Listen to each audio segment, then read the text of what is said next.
जय जगन्नाथ पिला माने स्मार्ट स्टडी हब एक नूतन वीडियो को तुम मानक स्वागत। आज आम नहीं आस तृतीय श्रेणी वृत्ति परीक्षार किसी गणित प्रश्न। चलो यह मिलमिशि समाधान करवा। अच्छा पिला माने तुम मान जदि वृत्ति परीक्षा प्रिपेयर होच ताहले मो चैनल को निश्चय सब्सक्राइब कर। वृत्ति परीक्षा अच्छी आमर सेप्टेम्बर 24 रे ता पूर्व प्राय सबु विषय रे मु तुम मान प्रिपेयर कराइदेवी। सबु विषयर प्रश्न रो समाधान ये आम करवा। तो चलो आरंभ करवा। प्रथम प्रश्न एक निम्नोक्त केउ जिनिस रे केवल वक्रधार अच्छी? ए अंडा, बी माछ, सी अकटा पेंसिल, डी टीवी। यार सठिक उत्तर पिला माने अंडा। अंडा रे ही केवल वक्रधार अच्छी। देखने द्वितीय प्रश्न धार दृष्टि केउ जिनिसटी अलगा? ए लुडुगोटी, बी आलमारी, सी टेबुल, डी फुंका नली। पिला माने जानिछो लुडुगोटी, टेबुल आ आलमारी ए तीनटा जाक आमर समतल धार बा सरल धार सरल रेखार धार होइथिबो, किंतु फुंका नली रे आमर सरल धार रही, सरल रेखा धार रही आउ वक्रधार मध्य रही। तेणु धार दृष्टि आमर फुंका नलीटी अलगा अटे। ए फुंका नलटी होची सिलिंडर सदृश। देखिने 3 नंबर अति सहज प्रश्न। गोटे त्रिभुज रे केतोटी कोण अछि? ए 4टी, सी 2टी, बी 3टी, डी 5टी।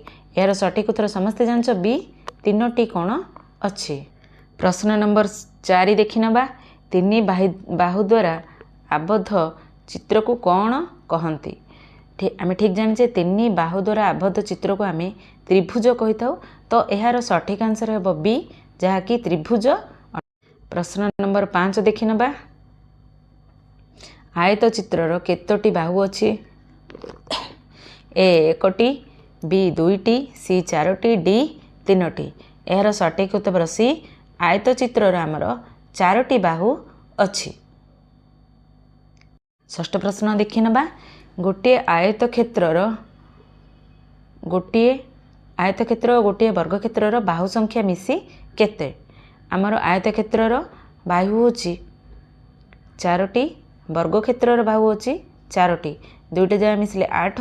तो यार सठिक उत्तर हम डी जहाँकि 8। प्रश्न नंबर 7 देखि नबा। कौनसी आबद्ध क्षेत्रर बाहु मानकर समष्टि को कौन कहती? समस्ते जानच कौनसी आबद्ध क्षेत्र सी गोलाकार हो कि सी चारिभुज हो कि त्रिभुज हो, ये आबद्ध बाहु मानकर समष्टि को आमे कौन कही थाउ? परिसीमा कही थाउ। तो यार सठिक आंसर हेबो ए परिसीमा। प्रश्न नंबर 8 देखि नबा। एक वर्गचित्रर 2 विपरीत कोण मानक जोग कले केतोटी त्रिभुज अंकन हेबो? देख पिला माने एटा एक वर्गचित्र, यार कोण मानक जोग कले आमे केतोटी त्रिभुज होची? 1 2 3 4। एटा गोटे 5, एटा गोटे 6 हैला, तापरे 7 8। तो 8टी त्रिभुज अंकन हेबो। प्रश्न नंबर 9 देखि नेबा। केउ देशर लोके प्रथमे टैनग्राम को व्यवहार करी चित्र करथुले? यार सठिक उत्तर होची चीन। चीन देशर लोके प्रथमे टैनग्राम को व्यवहार करी चित्र कर। प्रश्न नंबर 10 देखि नेबा पिला माने। त्रिभुजाकार आबद्ध चित्रर केतोटी बाहु थाए? चतुर्भुजाकार चतुर्भुजाकार आबद्ध चित्र रे केतोटी बाहु थाए? तो यह एक चतुर्भुज। ए आबद्ध चित्र रे हमर 4टी बाहु रहिছে। तो यार सठिक आंसर हेबो 4टी। प्रश्न नंबर 11 केउ चित्रर केवल विपरीत बाहु मानकर दैर्घ्य समान? अच्छा पिला माने आमे रंबस अंकन समस्त जानिछ। रंबस सबुगुड़िक बाहु समान होइथाय। 4टी जगह बाहु रो दैर्घ्य समान होइथाय। वर्गचित्रर मध्य 4टी जगह बाहुर दैर्घ्य समान। ट्रापिजियम रो काहार भी दैर्घ्य समान नुहे। ट्रापिजियम रो आमर एक जोड़ा बाहु समांतर होइथाय, बाहु समान न थाए। तो आउ कौन बढ़ले आयतचित्र आयतचित्र ही विपरीत बाहुगुड़िकर दैर्घ्य सामान होता है। तो यार सठिक आंसर है आयतचित्र। क्वेश्चन नंबर 12 देखी ना पिला माने टेबुल ऊपर पाखर धार किपरि ए सीधा बी बंका सी गोलाकार डी वृत्ताकार।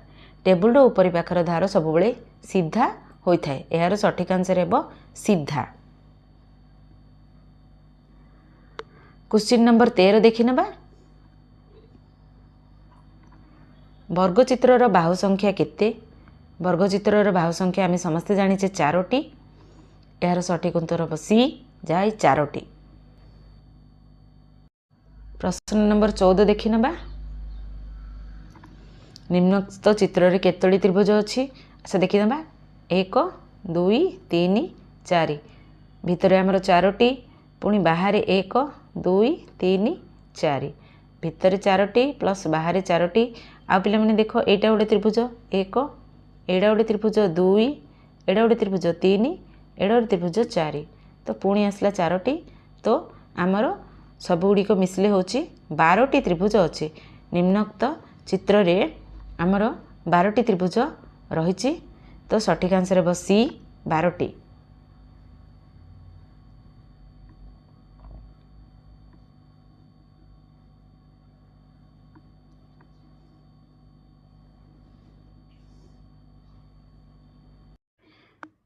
क्वेश्चन नंबर 7 देखी ना पिला माने 15। क्वेश्चन नंबर 15 देखी ना पिला माने निम्नस्थ चित्र रे केतोटी त्रिभुज रही। त्रिभुज नंबर 1 2 3 4 एवं एटा गोटे 5। तो 5टी त्रिभुज आमर रही। यार सठिक आंसर है 5।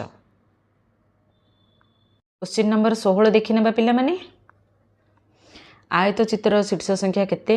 आम समस्ते जाचे आयतचित्र शीर्ष हूँ 4टी। तो यार सठिक आंसर है 4।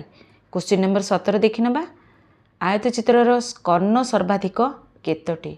एटा एक आयतचित्र यार कर्ण हूँ 2टी कर्ण रही। तो सर्वाधिक कर्ण है 2 जार सठिक आंसर है बी। क्वेश्चन नंबर 18 देखी ना आयतचित्र 2 विपरीत कोण को जोग कले क्यों चित्र मिले।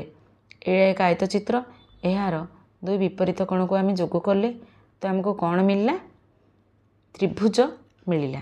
कौन मिलला सी त्रिभुज मिले। क्वेश्चन नंबर 19 देखी ना पिला माने गोटे आयतचित्र केते जोड़ा कर्ण रही था। यह एक आयतचित्र आमर ए केते जोड़ा कर्ण रही था 2टी कर्ण बा 2 मीन्स 1 को जोड़ा होता है। तो आम ए यार सठिक आंसर 1। क्वेश्चन नंबर 20 देखी ना पिला माने आयतचित्र कर्ण मान दैर्घ्य मध्य कि सामंजस्य अच्छी। आयतचित्र कर्ण मान दैर्घ्य समान अटे सेगुड़िक समदैर्घ्य विशिष्ट कर्ण होता है।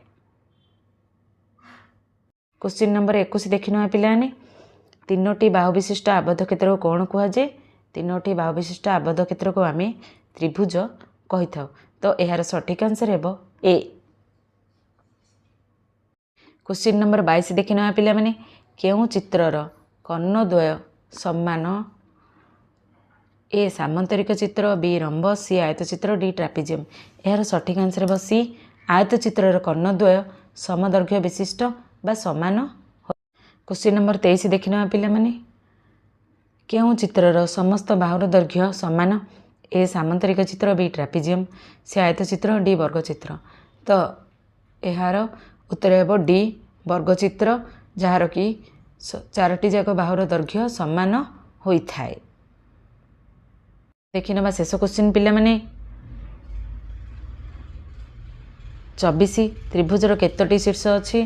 तो यह अति सरल प्रश्न त्रिभुजर आमर 3टी शीर्ष रही। तो यार आंसर है बी 3टी। पिला माने आमे आगो को बहुत गुड़िए क्वेश्चन आंसर करवा तेणु तुम्हें समस्ते निश्चय चैनल को सब्सक्राइब कर अधिक अधिक शेयर कर लाइक कर तुम मानक कौन बुझुनी मते कमेंट रे पठाओ। धन्यवाद।